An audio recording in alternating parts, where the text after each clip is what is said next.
Bismillahirrahmanirrahim. After discussing the classification of asset and investment in financial asset, now we are going to discuss the impairment of financial asset. We have already discussed the concept of impairment in intermediate accounting, and then we have discussed in detail in financial reporting, and now we are going to discuss it in the reference of financial assets. Financial assets का aspect हमने पहले discuss नहीं किया. So concept basically वही है, same है. जब आपके एसेट की permanent value due to any reason market के अंदर रिड्यूस हो जाए, तो आप अपने एसेट को फिर जो एग्जिस्टिंग फेयर वैल्यू है, रिड्यूस्ड फेयर वैल्यू, उस पर आप ले आते हैं. लाइक बुक वैल्यू आपकी ज़्यादा है और फेयर वैल्यू आपकी परमानेंटली कम हो गई है, तो फिर आप अपनी बुक वैल्यू को उतने से रिड्यूस करके उसको फेयर वैल्यू पर ले आते हैं और उससे रिकॉर्ड कर लेते हैं. बट डजंट मीन कि अब आप उसको फेयर वैल्यू पर रिकॉर्ड कर रहे हैं. आपने अपनी बुक वैल्यू को इम्पेयर किया, बुक वैल्यू को उतना कम कर दिया कि जितने पे वो फेयर वैल्यू के इक्वल आ जाए. इट डजंट मीन कि हम फेयर वैल्यू पे इसको फर्दर रिकॉर्ड करेंगे. है ये बुक वैल्यू, अब now this is the new impaired book value, right?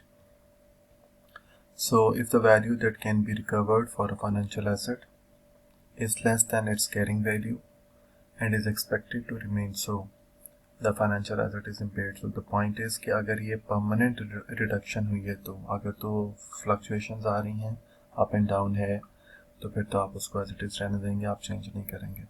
लेकिन अगर permanent reduction होगी है वैल्यू के अंदर, आपका ख्याल है कि जितनी आपकी इन्वेस्टमेंट है इस फाइनेंशियल एसेट में, इसके मेच्योर होने तक आपको उतनी रिटर्न नहीं मिलेगा, आपको कम मिलेगा.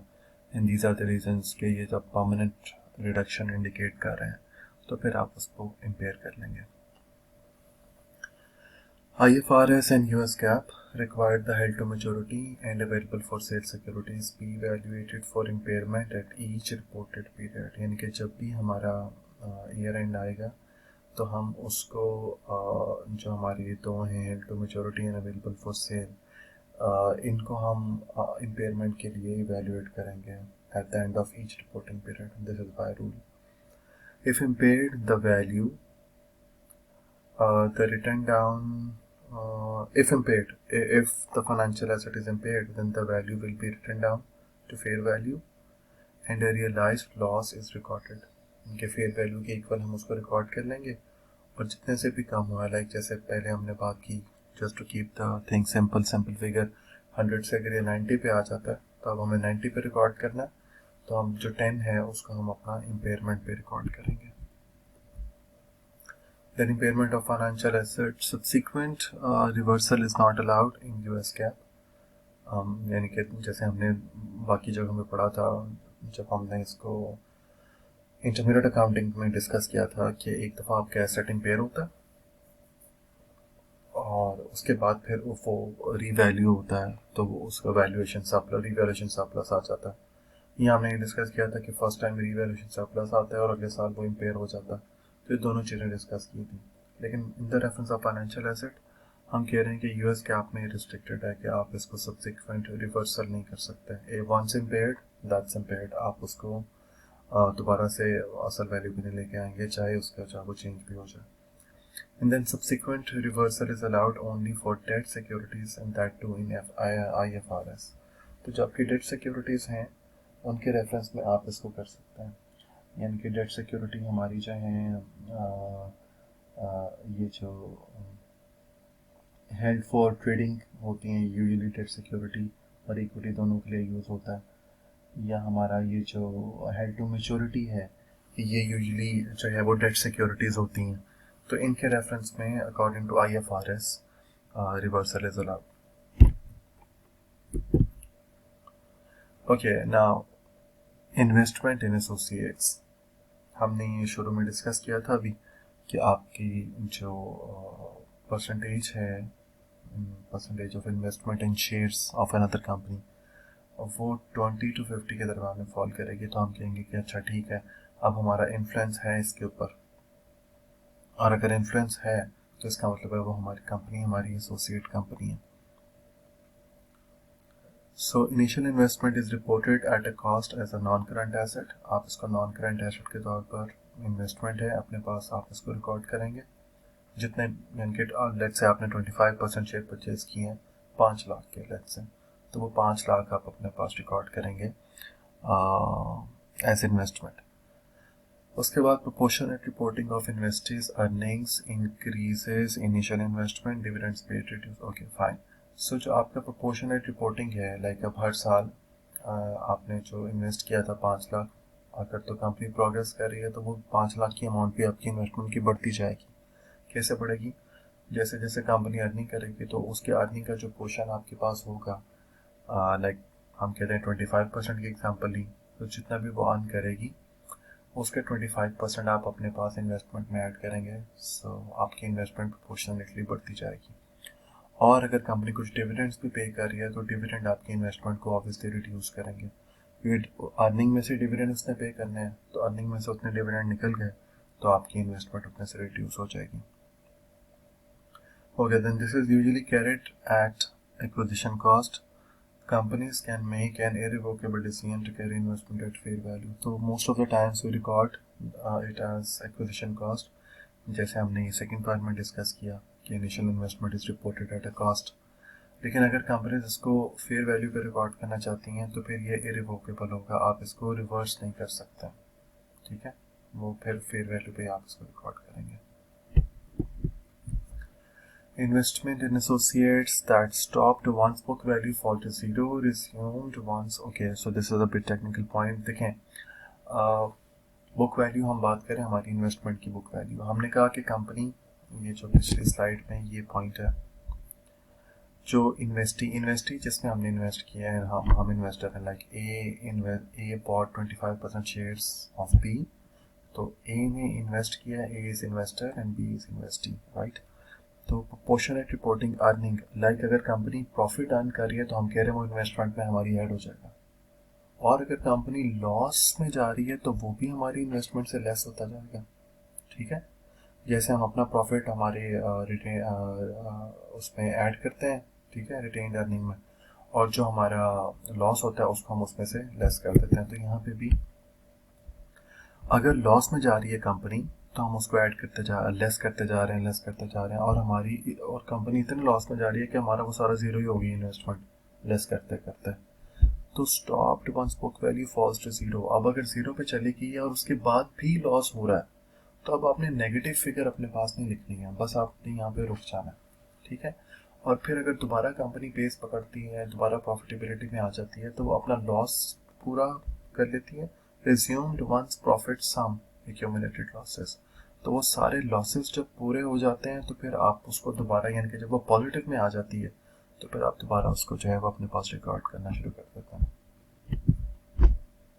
ओके, ये हमारे पास एक छोटा सा क्वेश्चन है इन्वेस्टमेंट के रेफरेंस में, इन्वेस्टमेंट इन एसोसिएट के रेफरेंस में।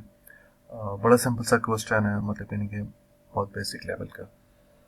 So the data given to us is that at December 31st, 2011, incorporation, the investor invests $1,000 in return of 30% of the, okay. So company A ने कंपनी बी के 30% share purchase किए हैं $1,000 के बदले में। उसके बाद during 2012 company B earns $400 and pay dividend of $100। ये उसका अर्निंग हो गई और डिविडेंड हो गया। और 2013 के अंदर B company earns $600 and pays dividend of $150। This is again simple.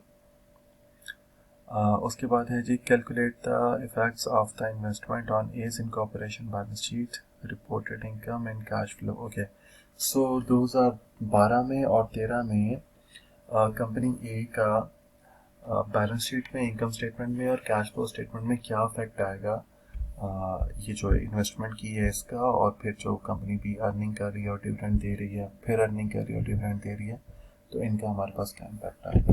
तो ये हम देख लेते हैं, इसको हम एक्सेल पे करके देखते हैं।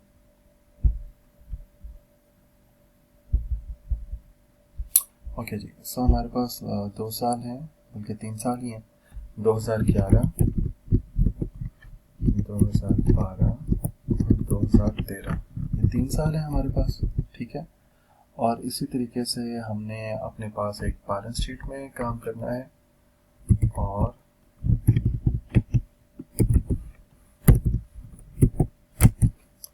बैलेंस शीट और then income statement. Balance sheet and income statement, right.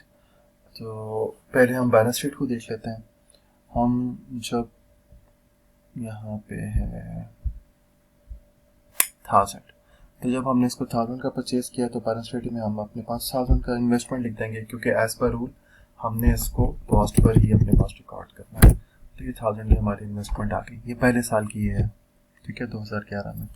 और दूसरे साल में हमने कहा था कि जब कंपनी अर्निंग करेगी तो प्रोपोर्शनेट इंक्रीज होगा हमारी बैलेंस शीट में, और जब कंपनी डिविडेंड पे करेगी तो उतने से वो कम होगा। अब 2012 में कंपनी ने 400 की अर्निंग की है और 100 की डिविडेंड इसने पे की है, और हमारी इन्वेस्टमेंट इसमें 30%, 400 और 100, ठीक है। अच्छा, ये मैं इनकम स्टेटमेंट की बात में कर लूँगा, इसको मैं यहाँ से रिमूव करता हूँ। हम कहते हैं कंपनी ने अभी तो 400 है, हम इसका अगर 30% लें तो ये हमारे पास आता है 120। तो 120 हमें यहाँ पे ऐड करना है, और फिर 100 जो है वो उसने डिविडेंड पे किया, तो 100 का 30% हमारे पास डेफिनेटली 30 हमें इसमें से यहाँ से लेस करना, ठीक है। सो 1000 आया यहाँ से 11 से, और 120 ऐड हुआ और 30 हमारे पास से लेस हुआ, तो हमारे पास आएगा जी 1000 plus 120 minus 30, so 1090. This is the value what we will be recording as investment in year 2012, ठीक है। और फिर इसके बाद 2013 के अंदर ये तो हमारे पास आएगी 1090, और इसी तरीके से जैसे ये रूल मैंने आपको पहले बताया कि प्रोपोर्शनेट अर्निंग जो है वो ऐड होंगी और डिविडेंड जो है वो लेस होगा। नाउ दिस इज 600 एंड 150, तो 600 का 30 हमारे पास है जी 180, तो 180 विल बी एडेड, और 150 है जी 150, सो 150 का 30 हमारे पास है जी 45, तो 45 हम इसमें से लेस करेंगे, तो क्या हम रिकॉर्ड करेंगे, this opening balance plus proportionate increase through earning minus proportionate decrease through dividend, तो ये 1225 हम अपने पास रिकॉर्ड करेंगे for the year 2013। This is for 2011, this is for 12 and this is for 2013, ठीक है जी, यहाँ तक कोई प्रॉब्लम तो नहीं है। और इसी तरीके से इनकम स्टेटमेंट में हमने क्या रिकॉर्ड करना है, this was about balance sheet, मैं इसको यहाँ से रिमूव करके, this was about balance sheet,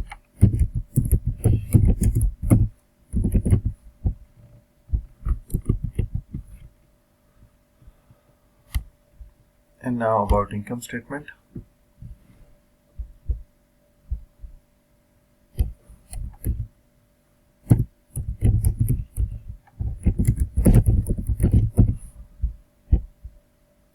income statement में बड़ा सिंपल है। 2011 में तो आपने इन्वेस्टमेंट की है, उसके हमारे पास कोई रेवेन्यू गिवन नहीं है क्वेश्चन के अंदर।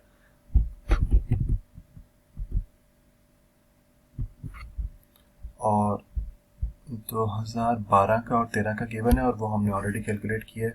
100 का 30% 30, और ये हमारे पास जो 400 का 30% 120, और 600 का 180, तो ये रेवेन्यू हमारा है, हम इसको अपने पास रिकॉर्ड करेंगे। ये हमारा 2012 का रेवेन्यू है 120, और ये हमारा 2013 का रेवेन्यू है 180। तो ये इनकम स्टेटमेंट की ट्रीटमेंट हो गई। और तीसरा उसने पूछा कैश फ्लो का, तो ये जो डिविडेंड है ये डेफिनेटली हमें मिला है 45 मिला है 2013 में, और 30 मिला है 2012 में, तो ये कैश फ्लो स्टेटमेंट में हमारा आ जाएगा इनफ्लो के अंदर, सिंपल, ठीक है। ऑपरेटिंग एक्टिविटीज़ में 30 इनफ्लो आएगा 12 में, और 45 का इनफ्लो आएगा हमारे पास 2013 में।